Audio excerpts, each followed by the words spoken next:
ñoom ñi demoon mondial non seulement indil ñu résultat bu baax footballistiquement mais sunu xaalis bëgg nañ xam fan lañ ko jaarale. te ñi koy organiser dégg naa ay mbër la ay mbër ay comédiens ay. Ah, mais c'est Si moi-même j'étais président du TAS, les gars, croyez-moi bien, jamais je donne la Coupe d'Afrique au Sénégal. asalaamaaleykum gars yi déggu leen vidéo bi. sunuy dirigeant te yàlla tax ñu wool ñu sunuy fédéraux ñoom ñi demoon mondial non seulement indil ñu résultat bu baax footballistiquement mais sunu xaalis bëgg nañ xam fan lañ ko jaarale. nii ñu ngi dégg récemment que ni booy U17 seen prime yi ba léegi laalaguñ ko ak yeneen yoo xam ne gis nañ ko mu doon ay défaillance football Sénégal kon nag sunuy njiit yi nekk ci kaw lañ bëgg ñu woo ñi nga xam ne ñoo yoroon football bi nag football du ay caaxaan ay milliards warul naax saay noonu ci zéro. côté football bi wax nañ ci ba pare Pape Thiaw a fait des mauvais choix porté nañu préjudice analystes yi wax nañ ci mais ci côté organisation fédéraux yi la ñuy wax démb seen conférence de presse li ñu leen laaj ci ay questions tontuwuñu ci dara lu dul gën a dugal Sénégal gën koo suuxat nan nga mën a ñëwee génn ne wax médecin sport bi maanaam gynécologue de formation te yow demoo sax renseigné wu exact kii mooy kan paa bi ba mu ko déggee mu génn di réagir da nga koy yërëm dafa dem ba voix bi di trembler da ngay xam xel que ne kii dañ ko tooñ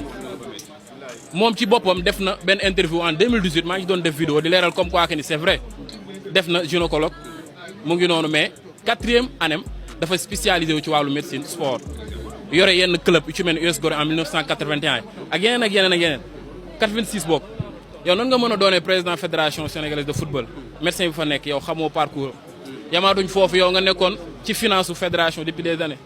nga nekkoon nag fa ak moom mënoo xam exact kii mooy kan mu génne benn kàddu boo xam ne man jàpp naa ne jarul woon génnee nag moo ndaancee ñëpp ak ñuy mbalak sunuy noonu ñun xam nañ dañoo bëri noonu kon nag suñuy dirigeant ñoom laay woo te yàlla tax muy assemblée nationale ak fu mën di doon ngeen woo ñii ñu auditer leen ñu xool suñu xaalis fa lañ koy dugal mal organisation bu fële li ko waral ak yeneen yoo xam ne mënuñu ci attardé temps bi. merci beaucoup Pa Assane Gueye Lebou mayal leen ma kër Pa Assane Gueye Lebou macha allah discours bi rafet na te nag ànd na ak intelligence ak respect lii tax nag ñun demuñu ci ndaje bi ñu nekkuñu Sénégal loolu moo tax yéen xam ngeen mais nag sant nañu gërëm nañu képp kuy doomu Sénégal boo xamante ne ni dem nga rawatina yéen ñiy gis vidéo yi di ko like di ko partager pour mu mun a viral ci réseaux sociaux yi surtout ndax lu am solo la. Pa Assane Gueye délivré na message boo xamante ne ni képp ku nekkoon place am it soo délivré wul woon message bi nga xam ne dafoo dara wax na ci U17 yi lii nga xamante ni mooy seen prime wax na ci fédération bi sant nañ ko gërëm nañ ko sant nañu nag gërëm nañu ñi fa teewoon ku mel ni Serigne Ngagne ku mel ni Pa Assane Gueye Lebou ku mel ni Zos ku mel ni Njool mi ak képp koo xamante ne nii rek football sénégalais ak alal sénégalais concerné la. parce que nag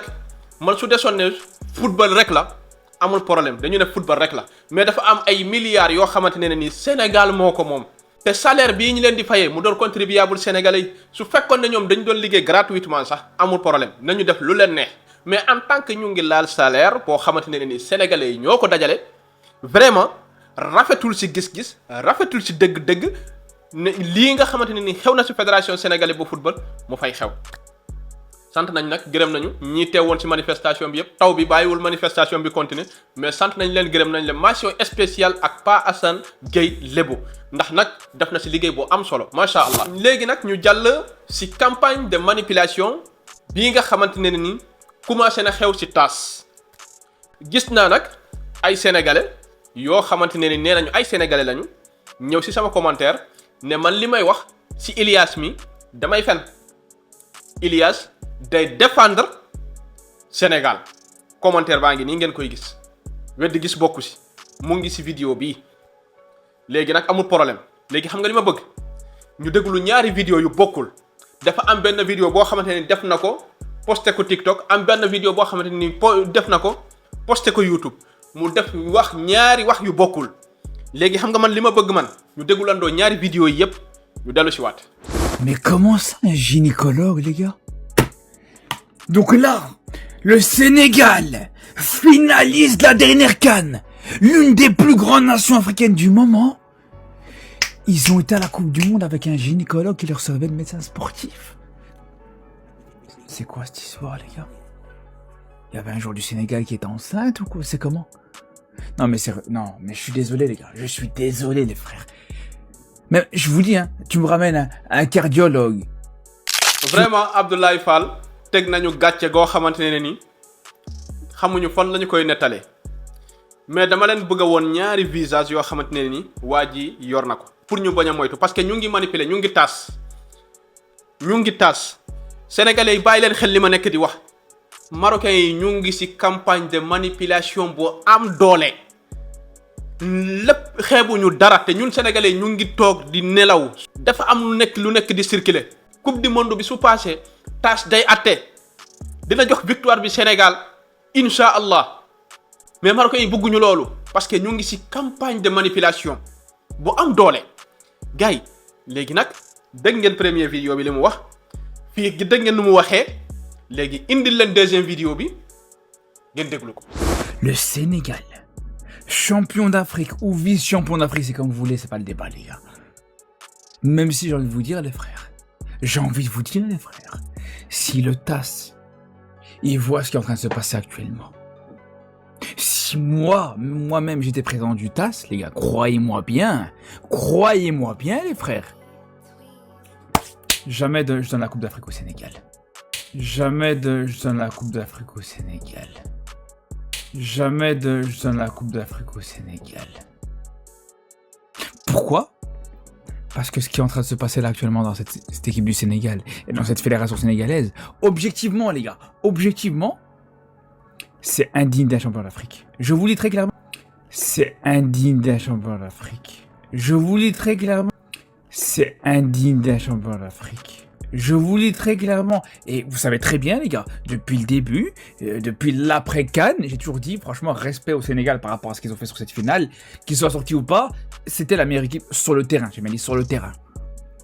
Ça j'ai toujours dit, mais là pour le coup, ce qui est en train de se passer les frères, je vous dis c'est indigne d'un champion d'Afrique. Je vous dis c'est indigne d'un champion d'Afrique. Je vous dis c'est indigne d'un champion d'Afrique. dégg ngeen li mu wax yow mii nag indi woon commentaire bii ne kii de défendre Sénégal défendre na Sénégal bu baax a baax merci beaucoup ñun sénégalais yi ñun ñoo waxul dëgg moom moo wax dëgg ma wax leen tuuti ci li mu wax nee na moom su fekkoon ne moom mooy tas kon nag mu ngi défendre Sénégal maa ngi tontu commentaire bi parce que dafa am ñu dugg ci sama commentaire ñu ne kii day défendre Sénégal défendre na Sénégal bu baax nee na su fekkoon ne moom mooy tas Sénégal mérité wul nekk champion d'Afrique te Sénégal du nekk mukk champion d'Afrique yéen kii défendrul Sénégal kii xam ngeen lan lay défendre audience am la nekk di défendre gis ngeen ñaari vidéo yoo xamante ne ni même sujet la mais sujet yi bokkul parce que fale ci YouTube bi dafa wax ak marocain yi mais xam na ne TikTok 1 million de abonnés yooyu mu am ay sénégalais lañu mu wax leen foofu li ngeen bëgg a dégg léegi soo dul comparer parce que xam ngeen lan moo tax mu wax ji dafa am benn chaîne algérien bu génnee information que tas atte na jox na dëgg Sénégal. نعطيك خبر مؤكد ورسمي. تفضل. السنغال تفوز بكأس رسميا خروج قرار محكمة تحكيم رياضي لصالح السنغال يفوز بكأس افريقيا الأمم ويغلق الملف. ويغلق الملف نهائيا. هاي ما عندهم وين يروحوا كذا ألف مبروك لمنتخب السنغال. comme ni ngeen ko déggee ci vidéo boobu li mu wax noonu ci arab mooy xibaar génn na xibaar bi ci faveur de Sénégal la tas atte na jox na victoire Sénégal ñun créateur de contenu yépp ñu waroon a génn défendre wax ji parce que aduna bi foofu la toll ci campagne de manipulation ndax na créateur de contenu marocain yépp génn nañu pour weddi wax ji ñun ñëpp ñu waroon a génn déggal wax ji ba tas génn ne li ngeen di wax noonu dara amul ñun ñëpp ñu delluwaat ginnaaw gis ngeen lii ngeen dégg ni waa ji wax lii moo tax Ilias di campagne ci suuf mais buggul wone ne mu ngi ci campagne bi parce que buggul sénégalais yi nand sénégalais yeewu leen bàyyi leen nit di leen wax dara man kii xam naa ko xam naa naar maa ngi ci seen biir dëkk bii xam naa li ma leen nekk di wax kii bëggul Sénégal wax jii mu dégg te mu doon circuler ci réseaux sociaux marocains yépp moom moo tax mu wax ji parce que ñoom yépp ci benn campagne la ñu nekk te ballon d'or africain bi commencé nañu campagnal Achraf Hakimi te nag ñun sunu Ismaïla Sarr mu war a nekk ballon d'or africain bi ñu ngi toog di seetaan ñoom commencé nañ seen campagne ñun ñu ngi toog di xoolee te Ismaïla Sarr performance bii mu def Achraf Hakimi deful genn walla bi def ko média français yi nag dinañu jàppale Achraf Hakimi parce que mu ngi jouer Paris Saint-Germain donc dinañ ko jàppale ci campagne bi ñun suñu Ismaïla Sarr ñun rek la yaakaar kon nag nañu jóg ñun tamit soo leen gisee vidéo yuy wax ci Ismaïla Sarr ngeen republier ko parce que dañu koy dooleel ci xeex technologie la ñu nekk fu mu nekk nii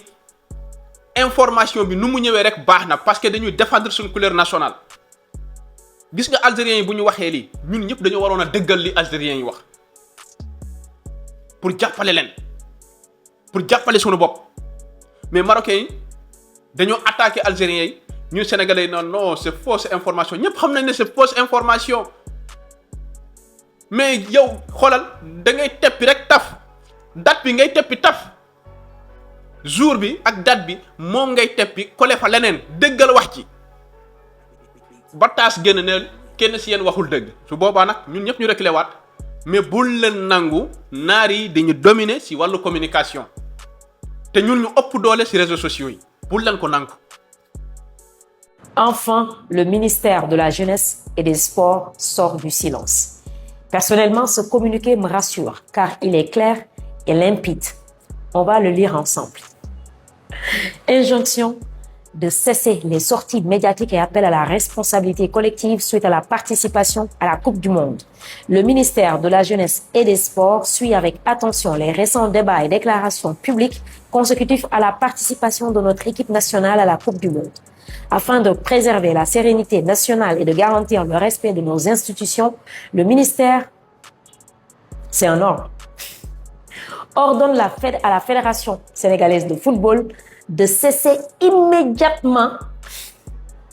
toutes les interventions, déclarations et sorties médiatiques relatives à cet événement. Cette mesure vise à mettre fin aux polémiques stériles qui nuisent gravement à l'image et à la réputation de notre pays à l'échelle internationale. Ça, vous savez, la personne responsable de cela, c'est Abdoulaye Fall, le président de la Fédération sénégalaise de football. Donc, s'il faut situer les responsabilités, vous savez quelle est la personne qui nuit actuellement à l'image et à la réputation du Sénégal. On poursuit.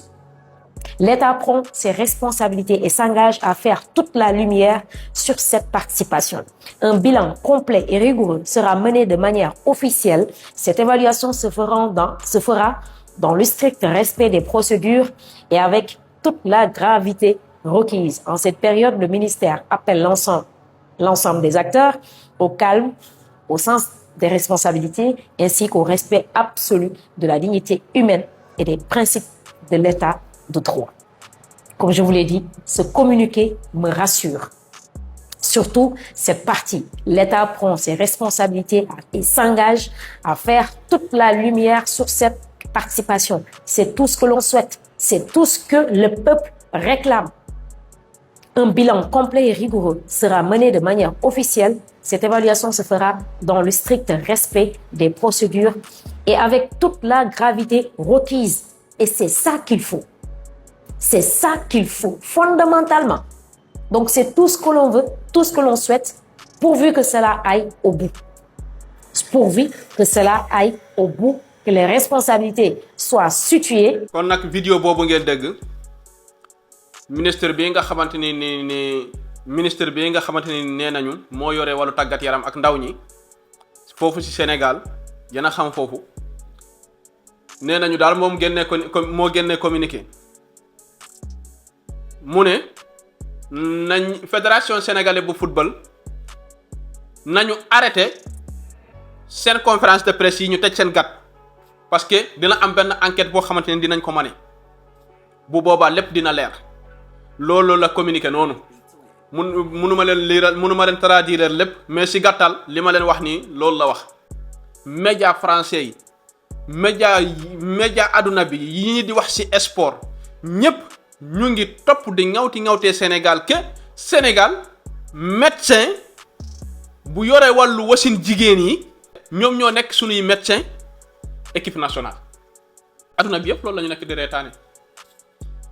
en tant que médecin fi bu toll nag Sénégal tuuram fu mu toll dayoo am fu mu toll yéen ngeen dem Amérique defi ji ba seen mafia ba pare dellu si waat Sénégal ngeen ne yaay da ngeen di organiser campagne de manipulation faf ngeen yàq deru réew mi nag benn yoon loolu ngeen def léegi teg ngeen ñu gàcce Amérique teg ngeen ñu gàcce suñu réew